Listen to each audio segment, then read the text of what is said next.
अनपढ़ गुंडों की पार्टी है, ऐसा कहा था राघव चड्ढा ने एक इंटरव्यू में। बीजेपी एक गुंडों की पार्टी है, अनपढ़ गुंडों की पार्टी है, वो सिर्फ गुंडागर्दी करते हैं। और अब 24 अप्रैल को संदीप पाठक और अशोक मित्तल के साथ एक प्रेस कॉन्फ्रेंस करके ऐलान कर दिया है कि वो आम आदमी पार्टी छोड़ रहे हैं और बीजेपी के साथ मर्ज हो रहे हैं।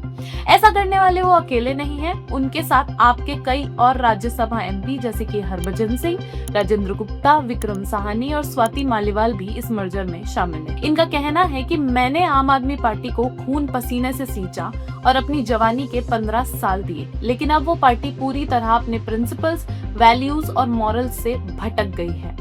मैं सही आदमी हूँ लेकिन गलत पार्टी में। अब हो सकता है शायद राघव चड्ढा को ये सारे प्रिंसिपल्स, वैल्यूज और मॉरल्स बीजेपी में दिखाई देते हैं, लेकिन ये एहसास उनको अचानक से कैसे हुआ? क्योंकि पहले तो उनका कहना था कि बीजेपी सरकार के अंदर उठने पर टैक्स है, सोने पर टैक्स है, रोने पर टैक्स है, सब्जियां, गाड़ियां, घर खरीदने और बेचने, हर चीज पर टैक्स है। उन्होंने बीजेपी पर क्रॉनिक कैपिटलिज्म का भी आरोप लगाया था। कहा था कि बीजेपी की इकोनॉमिक पॉलिसीज कुछ बड़े कॉर्पोरेशंस को फायदा पहुंचाती है और मिडिल क्लास और आम लोग सिकुड़ते जा रहे हैं। तो या तो अचानक से बीजेपी पूरी तरह बदल गई है या राघव चड्ढा बदल गए हैं। आपके सीनियर लीडर संजय सिंह ने प्रेस कॉन्फ्रेंस में बीजेपी पर ऑपरेशन लोटस का आरोप लगाया। उन्होंने कहा कि बीजेपी ने ईडी और सीबीआई का इस्तेमाल करके आपके नेताओं पर प्रेशर डाला और उन्हें पार्टी छोड़ने पर मजबूर किया।